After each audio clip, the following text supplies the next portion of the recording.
Aquí en la iglesia una vez tuvimos una reunión, vamos a ver si hay alguien de aquí que estaba en esa reunión. No, ninguno. Y fíjate que había un hermano que estaba muy enojado conmigo porque el grupo musical había estado proponiendo que pusiéramos luces, estilo discoteca. Y una esfera ahí en el centro, para que diera vuelta ahí. Y que empezáramos a tocar una música psicodélica. Siempre han habido canciones panderetas psicodélicas. Eso de ¿cómo se llama? De Bad Bunny, eso no empezó allá, eso empezó en la iglesia evangélica. Hay hermanos que les gusta cantar eso, ¿verdad? Sí. Y fíjate que yo dije que no, hermanos, no, aquí venimos a adorar al Señor y eso no se va a poder. Entonces había un hermano que los estaba, el grupo musical todo estaba en eso, excepto Galileo, y ese hermano vino a defenderlos a ellos, y agarraba el lapicerillo y hacía así, y bufaba, y yo veía en qué momento me arriaba, ¿verdad? Entonces yo me fui haciendo para un ladito, ¿verdad? Ay, hermanos, lo interesante es que aquellos de Siquirres, algunos eran inconversos, lo demostraron porque en el tiempo se fueron de la iglesia y cometieron adulterio, hicieron un montón de barbaridades, algunos de ellos. Pero esta otra persona que le estoy hablando, que estaba muy enojado, que Tita sabe quién es, y estaba pero furioso, es un buen cristiano, o sea, es cristiano, y no hay dudas de que sea cristiano. Pero aquí está el detalle, hoy vamos a hablar sobre aquella bienaventuranza que dejamos para hoy, que está en Mateo 5:5. ¿Alguien se acuerda de cuál bienaventuranza es? Vamos a hablar sobre quién. Los mansos, los mansos. Se supone que siendo cristianos, nosotros somos mansos. Esa es la teoría. Es la teoría. Pero la práctica es otro. Entonces yo quiero preguntarle a usted, así, que no se salga de Centroamérica, no diga a nadie nada, no se echen al agua, no hagan como dijo Marito, no se quemen al sol. El diablo que no quiere que yo predique hoy. ¿Cuántas veces usted ha reaccionado mal, así como mal y feo? Que se vio feo, que usted no quiere ni que nos demos cuenta de cómo usted contestó y lo que usted dijo y la forma en que usted contestó porque era muy feo. ¿Cuántas veces?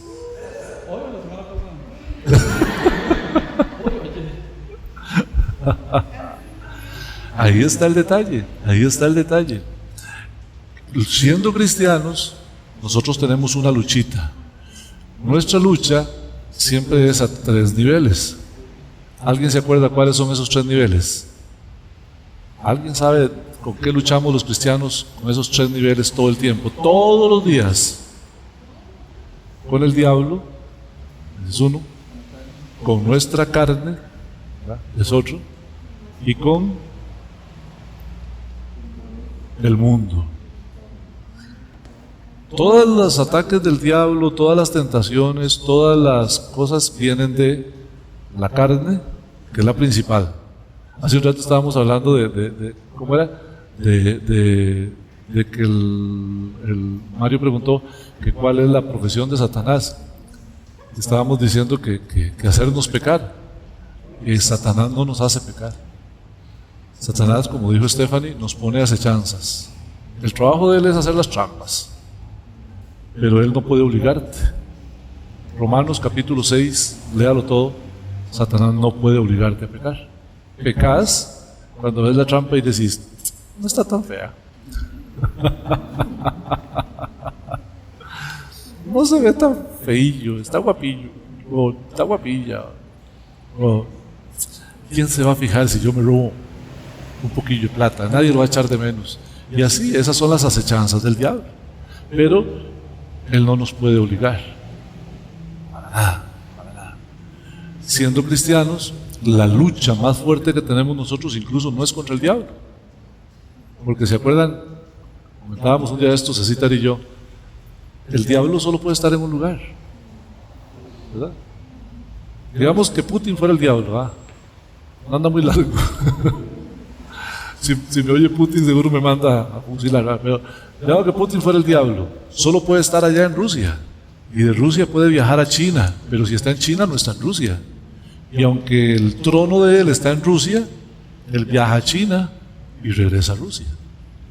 Algo así es lo que hace Satanás. Satanás tiene una base, ya la vimos el otro día, y él viaja a aquella parte y a aquella parte y a aquella parte, pero solo puede ir a un lugar. Él no es omnipresente. ¿Quiere saber cómo lo puede comprobar usted? El libro de Job, capítulo 1. Dice que un día vinieron los hijos de Dios a hablar con Dios, a ver a Dios como todo hijo va a ver a sus papás. Y entre ellos, no que Satanás sea hijo de Dios, se coló Satanás. Y vino también a hablar con Dios. Entonces, Dios es omnipresente. Satanás solo puede estar en un lugar, ¿verdad? Entonces él no puede como que tentarte todos los días. Él usa los demonios para hacer acechanzas. Yo me imagino que tiene una fábrica de acechanzas, ¿verdad? Y ponen las acechanzas por todo lado, a ver en cuál se cae uno. La lucha más fuerte es con nuestra carne, porque esta carne es pecaminosa. ¿Y cómo le gusta el pecado a esta carne? Terrible. Los placeres de esta vida. El apóstol Juan, en 1 Juan 2:15, lo resume: los deseos de la carne, los deseos de los ojos y la vanagloria de la vida. ¿Quién no ha luchado con lo de la vanagloria? Yo quiero esto, yo me lo merezco. Había una muchacha en Facebook que puso: me lo merezco. Es eso, ganas de tener. Los deseos de los ojos también nos atrapan, y los deseos de la carne. Bueno, aquí con esto de la luchita que tenemos nosotros con la carne, el mundo colabora mucho ayudándole a Satanás a ponernos acechanzas. Un día de estos conversaba con alguien, y hablando de este tema, yo quiero preguntarles a ustedes. Aquí hay varios que manejan: Tatita, está Mario, César, Estefan. ¿Quién más maneja? Hay varios que manejan, ¿verdad? Ajá, doña Ligia maneja. Melanie maneja, a John. La cosa es que Llame entonces. No, Yami. La cosa es que, ¿qué harían ustedes los que manejan si chocan y es culpa del otro y el otro se baja pegándoles 4 gritos? O más allá, ¿cuánto les ha pasado que en un choque se han exaltado o que alguien les metió el carro, que alguien por ejemplo, pasa mucho aquí en Atenas, en los sedas, ¿han visto? Aquí en Atenas la gente no respeta a los sedas. Más bien pareciera que dice: siga. Ahí va. Hace un rato vimos a un muchacho allá en el puente de Atenas, en el de Santa Eulalia, que obligó al otro muchacho a echar para atrás, porque él tenía el paso, entonces se metió y lo cerró. Y ahora bien, un hermano de aquí, que era de esta iglesia, hizo eso: cerró a un chavalo que se metió, y el chavalo que se metió se bajó con una varilla de este tamaño y venía a darle al parabrisas, y este hermano sacó un revólver y lo puso así, lo cargó y lo puso así. El otro señor se devolvió para el carro, guardó la varillita y echó para atrás.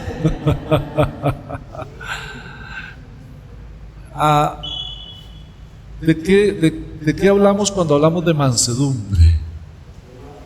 Vea, ¿de qué? De Mario. Veamos a ver, hagamos el test. Hay que hacer un test. Alejandro Magno tenía un papá que se llamaba Filipo, que fue el que fundó la ciudad de Filipos, y por eso se llama Filipos y los filipenses, ¿verdad? Ese señor le regalaron un caballo, una maravilla de caballo, pero el caballo nadie lo podía domar. Y entonces Alejandro Magno, teniendo 20 años, dijo: si yo no soy capaz de domar ese caballo, yo pago lo que vale.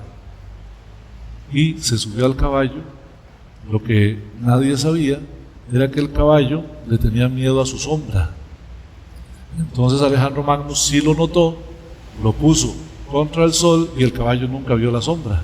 Se subió y lo domó.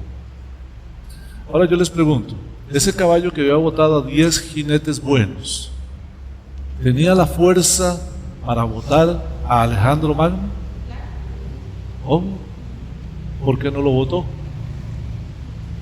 Porque se sometió al control de Alejandro Magno y lo anduvo por donde él quiso, porque se sometió al control de Alejandro Magno. Voy a insistir, se sometió al control de Alejandro Magno. ¿Quiénes son los mansos? No los que no pueden defenderse. Aquí todos, bueno, supongo yo, nos podemos defender. Meterle un piñazo a otro podemos. Todos podemos meterle un piñazo a otro. Bueno, excepto Tita. A Tita un día aquí, una ex hermana, le iba a pegar aquí en la... ¿Usted puede imaginarse que alguien quiera pegarle a Tita? Yo no me lo imagino. Y fue que yo crucé la calle y me paré enfrente. Entonces ya pegarme a mí es otra cosa. Pero yo pienso que todos tenemos alguna reacción violenta. Tenemos la capacidad de hacer daño. Esa sería, tenemos la capacidad de hacer daño. ¿Cómo es que logramos no hacer daño? Si nos sometemos al control de Dios. No significa que no tenemos el potencial, no significa que no tenemos a veces el derecho, no significa que no podemos o que no sabemos, significa que voluntariamente decidimos ponernos bajo el control de Dios. Ahora, este es un tema muy interesante porque para hacer eso a veces hay que aceptar injusticias. Entonces, una de las preguntas bases de esto es: ¿usted está dispuesto a aceptar una injusticia que usted sabe que es injusta y que es injustamente injusta? ¿Usted estaría dispuesto a aceptarla? Esa es una gran pregunta. ¿Y por qué? ¿Por qué? La respuesta sería la misma que cualquier cosa que haya escrito en la Biblia. Por ejemplo, ¿por qué tengo que diezmar? ¿Por qué tengo que no mentir? ¿Por qué tengo que ser moralmente correcto? ¿Por qué tengo que venir al templo? ¿Por qué tengo que amar a mis hermanos? ¿Por qué? Porque Dios lo pide. Ahora que estoy viendo una chiquita por aquí que tiene mamá, es como cuando la mamá le manda a la chiquita a lavar los trastes. ¿Por qué yo? Porque la mamá lo pidió y no necesita otra razón. La única razón es porque la mamá lo pidió. Eso es ser manso. Cuando uno es capaz de aceptar las cosas exclusivamente porque Dios las pidió y no necesita justificación. Yo pasé una prueba muy fuerte en los años 95 a 96, una prueba de plata. Estábamos endeudados hasta el cuello, no había plata ni para comer. Llegamos al punto de una mañana tener nada más café negro, sin azúcar, sin pan y sin nada más, y era todo lo que había y no había para el almuerzo. Y yo, llorando ese día, le dije al Señor: Señor, si me sacas de esto, yo te prometo no volver a endeudarme. Porque ese fue mi problema, la deuda. No saber hasta dónde llegar con la deuda. Y el Señor hizo un milagro en el año 96, un milagro de 6 millones de colones. ¿Cuánto sería eso ahora? Estamos hablando de casi 30 años ahora. ¡Wow! Ahora si el Señor me dice que me pare de cabeza, yo me paro de cabeza. Nada más pregunto dónde. ¿Por qué? Porque pasando por la prueba aprendí a obedecer. Vayamos a la Biblia. Abra su Biblia.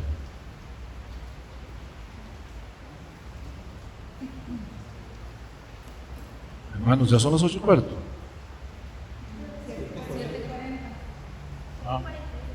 Bueno. Hermanos, necesito un reloj. Estas son las 8:15 son. Bienaventurados, leámoslo todos juntos. 1, 2, 3. Bienaventurados. ¿Eh? Mateo 5:5. ¿No están las pantallitas? Ahí está. 1, 2, 3. Bienaventurados los mansos, porque ellos recibirán la tierra por heredad. Hablemos un poquito de los mansos. Vamos a encontrar varios sinónimos en la Biblia para los mansos. Pero digamos que uno puede decir que una persona, alguien que es manso tiene dominio propio. Hay otros que en lugar de eso tienen demonio propio, Pero no, los mansos tienen dominio propio. ¿Qué significa dominio propio? En el libro de Proverbios dice: es más grande el que conquista su carácter que el que conquista una ciudad. Es tremendo, Una persona que domina su carácter, que es capaz de mantener la compostura en los momentos más difíciles, es más grande que Alejandro Magno. Eso es lo que dice la Biblia. Entonces, el cristiano tiene la posibilidad de tener dominio propio, sí, dice la Biblia, porque no nos ha dado Dios espíritu de cobardía, sino de poder. Alguien más que lo de amor. Ahí está. Si estás en Cristo ya lo tienes. El asunto es como lo que yo decía el otro día, de que uno tenga un carro en la cochera, viva a 10 kilómetros del centro y se venga a pie. Qué loco, Es lo mismo. Usted tiene el dominio propio y no lo usa. Qué loco. Es cristiano, usted lo tiene. Luego de eso, dijéramos que los que son mansos son prudentes. Además, yo los considero muy, muy, muy inteligentes, serenos y humildes. Así los ve el Señor, serenos y humildes. Pero quizá la característica más interesante de un manso es que es enseñable. Enseñable. Aquí hay un problema grande. ¿A quién le gusta que le digan lo que tiene que hacer? ¿Hay alguien aquí a quien le gusta que le digan lo que tiene que hacer? A Mario. Porque él es manso. Digamos, a vos te gustaría que alguien te llegue y te diga que algo que vos crees que estás haciendo bien lo estás haciendo mal y que hay que hacer. O que en lugar de abrir a las 8, Minor, ya no abra a las 8, ahora a las 9. En lugar de cerrar a las 5, cierra a las 4. O sea, es difícil. Enseñable. Qué bonito es cuando la gente, Minor, le agradezco porque Minor dice, si está en lo correcto, está bien. Ese es un espíritu enseñable. Cuando yo tengo la capacidad de decir, bueno, yo pienso esto, como le decía yo a las hermanas hace un rato en la reunión, yo soy jupón. No es fácil convencerme. Sí, Latita, no es fácil. Entonces, enseñable es que, aunque yo estoy convencido de que esto es así, si alguien viene y me muestra por la palabra que estoy equivocado, yo puedo decir, ok, voy a rectificar. Pero ha visto que a veces los cristianos, aunque nos digan las cosas por la palabra, no rectificamos. Los pastores tenemos un dicho. Jesús dijo en San Juan capítulo 10, mis ovejas oyen mi voz y me siguen. Nosotros decimos, mis ovejas oyen mi voz y a veces me siguen. Porque ¿cuántas veces uno predica algo y la gente va y hace totalmente lo contrario? O uno predica, no hagas esto, y la gente sale específicamente a hacerlo. Es interesante. Pero el manso viene, escucha y pone en práctica. Ese es el manso. Es enseñable. Tiene un corazón dócil, un corazón moldeable, un corazón formado, que es maleable, un corazón que se puede formar. El corazón duro no se puede formar.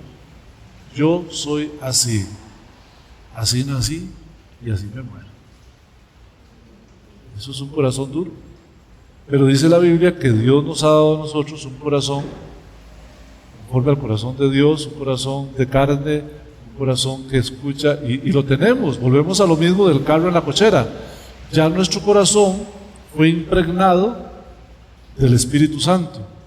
¿Por qué no lo llevamos a la práctica? Por, como le dijo Jesús a los fariseos, por la dureza de tu corazón. Porque a pesar de que nosotros, Dios nos ha moldeado el corazón, seguimos teniendo libre albedrío.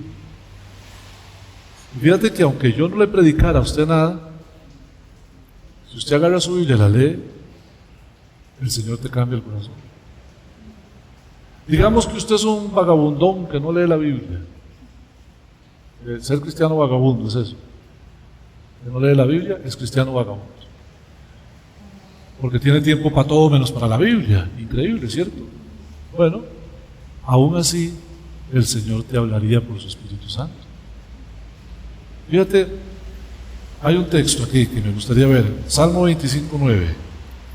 Busquen por favor en sus Biblias Salmo 25:9. Dice la Biblia que el Señor Dios Todopoderoso encaminará a los humildes por el juicio. ¿Y qué va a hacer con los mansos? Les enseñará. O sea, si te metes bajo el dominio de Cristo, si te sometes al dominio de Cristo, al control de Cristo, Él te va a enseñar. La cosa es que lo que más le cuesta al ser humano es someterse al control de Cristo. Porque es decir, ya no vivo yo, ahora vive Cristo en mí. ¿Cómo es eso? Lo que ahora vivo en la carne, lo vivo en la fe del Hijo de Dios.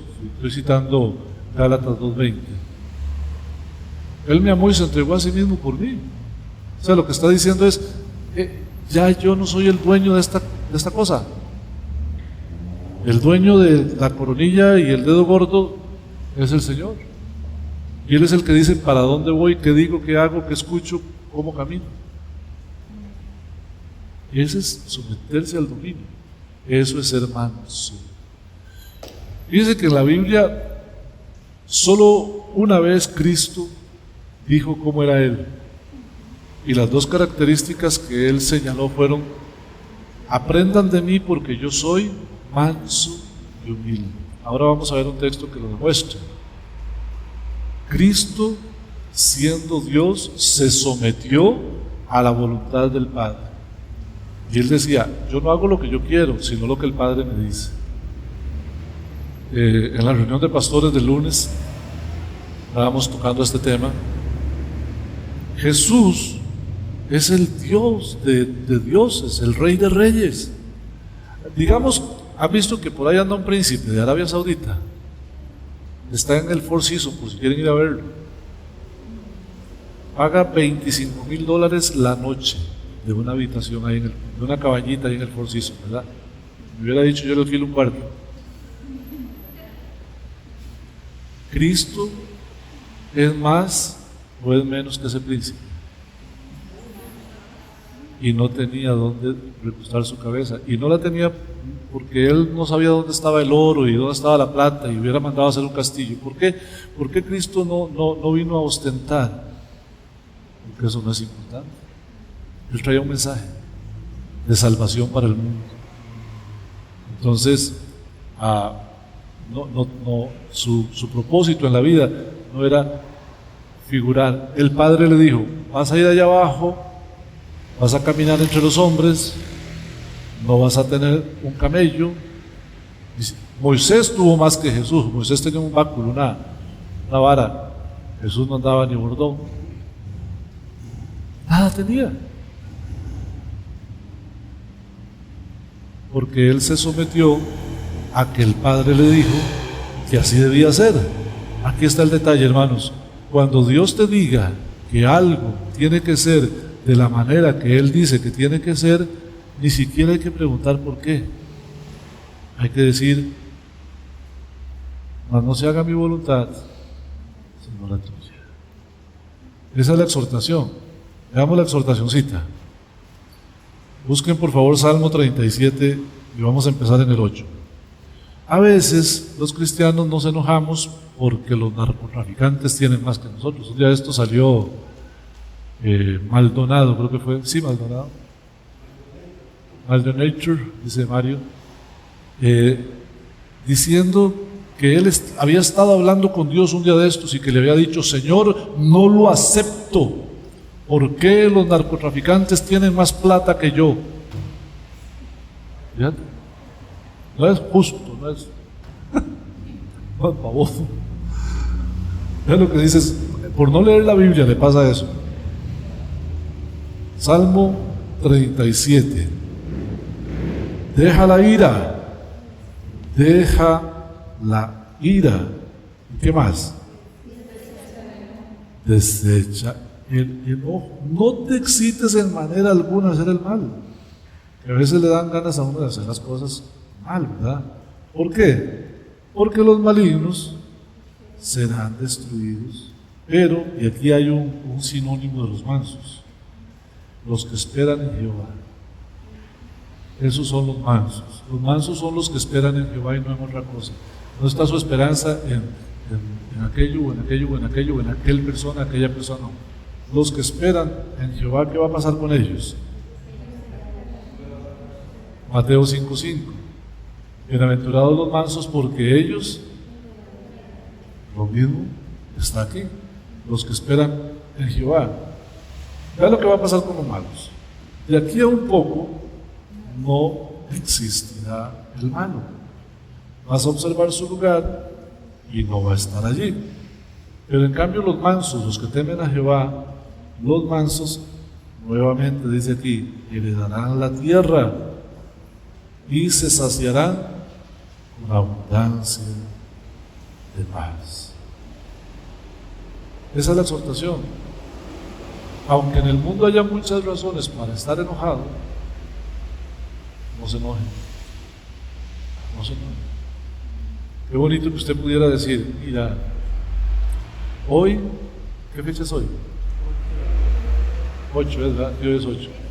De hoy en 8, Día de las Madres. Bueno, usted dijera: bueno, una semana antes del Día de las Madres fue el último día que yo me enojé. Y que ya estemos hablando de 25 años adelante. Usted diga: hoy hace 25 años. No me enojo. ¡Qué chiva! Esa es la exhortación. Hace un par de días, creo, 3 días, no sé cuántos, Brisa Hennessy fue engañada por su amiga, entre comillas amiga, porque ellas van por el tour mundial juntas. La hizo creer que ella iba que iba a dejar la ola botada, y Brisa se subió a la ola y ella se subió, porque en buena ley no le gana, nunca le ha ganado. Ella está en el mismo tour y nunca le ha ganado. La única forma en la que le podía ganar era engañándola. Yo tengo un querido amigo que la estaba viendo y empezó: ojalá le dé diarrea, ojalá se quiebre una pata, si yo me la encuentro debería mandarle unos sicarios. O sea, estaba tan podrido, ¿ah? Los que están viendo por YouTube, enojado, podrido es enojado. Aquí dice: no te excites en manera alguna a hacer lo malo. ¿Cuántos de nosotros nos han hecho algo y nos dan ganas de hacer lo malo? Me acuerdo de, ¿cómo se llama la chiquitilla? Elizabeth tenía 8 años y Tita con los niños es muy dulce. Elizabeth venía al culto el jueves y andaba detrás de Tita, y Tita, pa' piores, como es muy alcahueta, le traía confites. Entonces ella venía: Tita, ¿y hoy traes confites? Sí, claro, aquí. Y un día estaba ahí enchompimada y le dice Tita: Elizabeth, ¿qué le pasó? Es que hay una chiquilla ahí en la escuela, dice, que solo decirme cosas que a mí me dan unas ganas. Ahora le voy a preguntar a usted: ¿alguna vez le han dado ganas? ¿Verdad? Sí. Bueno, eso es lo que dice aquí: no te excites en manera alguna a hacer lo malo.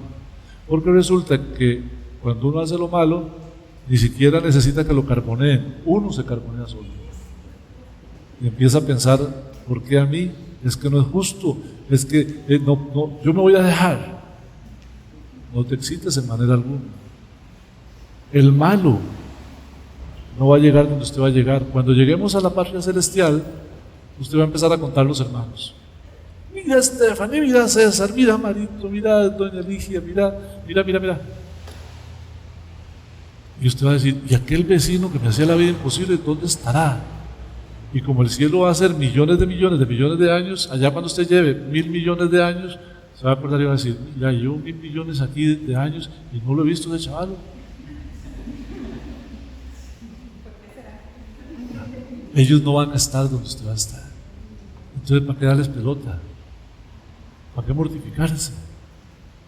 Ustedes saben que una de las cosas que yo no conozco es la vergüenza. Yo no tengo vergüenza. ¿De verdad? Sí, no. Un día de estos, ustedes saben que yo casi no veo. Ahora, cuando yo llego a mi casa, me quito las tenis y las amarro. Porque tengo tenis que se parecen mucho y un día de estos andaba con una negra y otra gris. ¿Y dónde fue? Fue en San José, ¿verdad? No, en San José, ¿dónde fue? Era en Heredia o en Alajuela.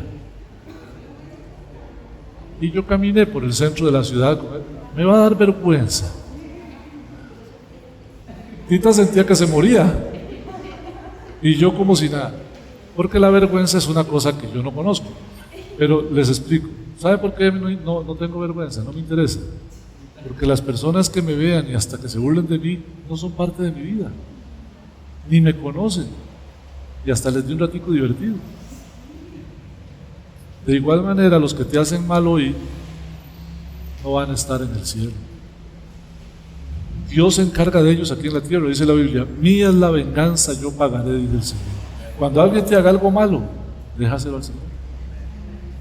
No te preocupes, no te excites en manera alguna a hacerlo malo. Hay un par de ejemplos a los que quiero llegar. Uno es Moisés. En el libro de Números, capítulo 12, versículo 3, se menciona que Moisés era el hombre más manso de la tierra. Fíjate. Pero no siempre fue así.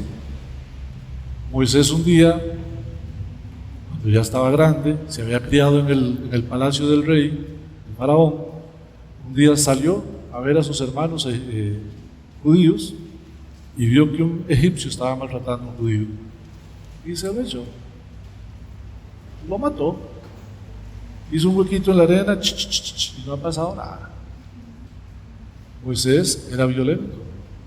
Porque otro hubiera llegado y pone paz entre ellos. Suave toque, mira, no.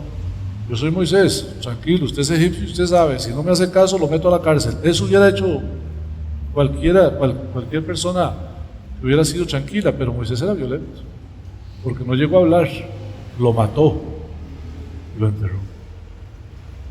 Entonces Dios dijo, ay Moisésito, yo que creí que ya vos estabas listo, porque Moisés fue a ver a sus hermanos porque debe ser que Dios lo llamó para que viera cómo liberarlos. Ay Moisésito, no estás listo. Lo mandó 40 años al desierto, porque tenía universidad de la vida, pero no de Cristo. Y después de 40 años lo trajo, y ahí sí venía un hombre manso. A algunos cristianos les pasa así. Yo quiero explicar esto bien detalladito porque no quiero que les pase. Escúchenme, esta parte es vital que la entendamos. Dios te está diciendo hoy que seas manso. Pero si no aprendes a ser manso, si llegando a la prueba no la superas, puede que te manden al desierto para que aprendas a ser manso. Y cuando regreses, ya manso, puedas servirle al Señor. Es un problema. A Moisés le pasó. El otro que es manso es Jesús. Y de Jesús vamos a sacar mucho que aprender aquí. Abran su Biblia en Filipenses 2, porfis. Llevo 20 minutos. Quiere decir que son las 8. Son las 8, ¿verdad? 8. Yo a las 8:10 me pone una musiquita. Haya pues en vosotros este sentir que hubo también en Cristo Jesús. O sea, Lo que había en Cristo yo quiero que haya en ustedes, dice la palabra de Dios. Jesús, siendo en forma de Dios, no escatimó el ser igual a Dios como cosa que aferrarse. O sea, Jesús renunció al ego. Cero ego. Mató el ego. Sino que se despojó a sí mismo. Renunciación se llama eso. Tomando forma de siervo. O sea, se bajó más todavía. Hecho semejante a los hombres. Se llama empatía.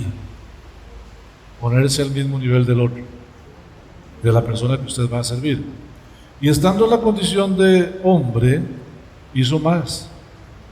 Se humilló a sí mismo, haciéndose obediente hasta la muerte y muerte de cruz. Yo entresaqué algunas cosas. Lo primero que vi en este texto es que nosotros debemos poner el ego a un lado.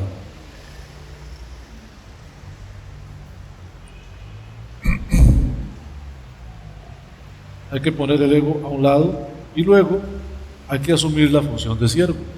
Estas dos cosas, hermanos, son complicadas. Vea usted, ¿cómo haría Cecita para ser manso cuando Stephanie lo saca de quicio? ¿Alguna vez te saca de quicio? No me lo imagino yo. ¿Y cómo haría Stephanie cuando César la saque de quicio? ¿Cómo haría? ¿Cómo se puede hacer eso? Yami con Mario y Tita conmigo. ¿Cómo se puede hacer eso? ¿Cómo se hace? Ponga el ego a un lado. Y lo segundo, tome forma de siervo. Eso fue lo que hizo Jesús. Y el texto empieza diciendo: haya en ustedes lo que hubo en Cristo. Eso significa que yo a Tita no la debo ver como solo mi esposa que me joroba la vida. O Tita no me debe ver a mí como el esposo que le joroba la vida, sino como la persona más cercana a quien yo debo servir. Entonces, si ella necesita algo y aunque sea que yo no esté de acuerdo, voy a servir. Le decía yo a una hermanita estos días: fíjate, Cristo. ¿Quién es Cristo? Es que es Dios. Hay algo más arriba. Fíjate, se bajó y se puso aquí entre nosotros. Y un día cualquiera agarró un trapillo, una palangana y se acercó a los discípulos, perdón, y les lavó los pies. ¿Cuál de ustedes quiere lavarme los pies? Una tina. Ese es el detalle.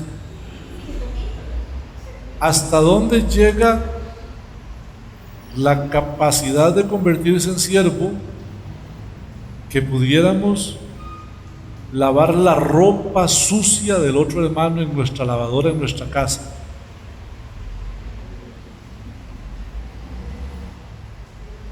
La forma es asumiendo la función de siervo.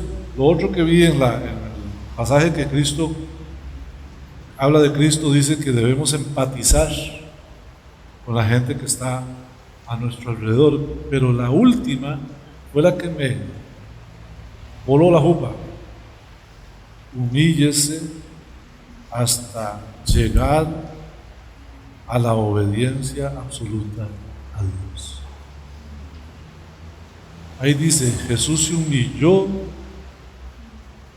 hasta la muerte, hasta la obediencia, llegó a la muerte y muerte de cruz. ¿A cuál de ustedes, si Dios le pide que vaya a morir a una cruz, iría? Estoy hablando en serio. Estoy seguro que es como aquel señor que estaba cantando. Hay una canción muy bonita que se llama Manda Fuego. ¿La han oído? Bueno, los que son más viejillos. Manda fuego, Señor, manda fuego. ¿La han oído? Manda fuego, manda fuego. Y el tipo este empieza a cantar: manda fuego, Señor, manda fuego. Y cae un rayo en el techo. Y eran varas. Hay muchos que si el Señor les dice: mira, lo que te toca a vos es morir en una cruz, jamás lo harían. ¿Y qué tal que te diga el Señor: bueno, ya no quiero que trabajes en lo que trabajas, te quiero de misionero en Cuba? La obediencia. La obediencia. Pero en este caso el Señor no estamos hablando de ir a misiones, sino de mansedumbre. ¿Qué quiere Dios de nosotros? Que seamos mansos. Que dejemos el enojo, que dejemos la ira, esa peleadera, esa discutidera, parecemos loras. No, mansedumbre. Ponernos bajo el control de Dios. No significa que yo soy un pendejo, que no tengo cómo defenderme, que no tengo inteligencia, que soy la alfombra y que dejo que me pasen por encima y que yo es porque me falta carácter. No, perdóname. Carácter tengo y potencial tengo, pero yo le di mi vida a Cristo, estoy bajo su control y Él dice que no haga eso. Él dice: no te irrites, no te exaltes, no te excites en manera alguna de hacer el mal. Eso significa ser manso. La parte complicadilla tal vez es el cómo. ¿Cómo lo logro? Porque ahora está muy de moda esa frase, no lo logro.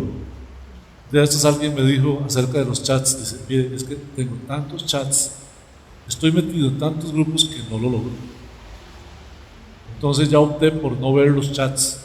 El que quiera decirme algo, que me lo diga en persona, pero ya no, los grupos los tengo todos archivados. Ya no puedo. El ¿cómo lo logramos? Abra su Biblia en en Hebreos 12:2. Me avisan cuando lo tienen, por favor. Hebreos 12:2. ¿Listos?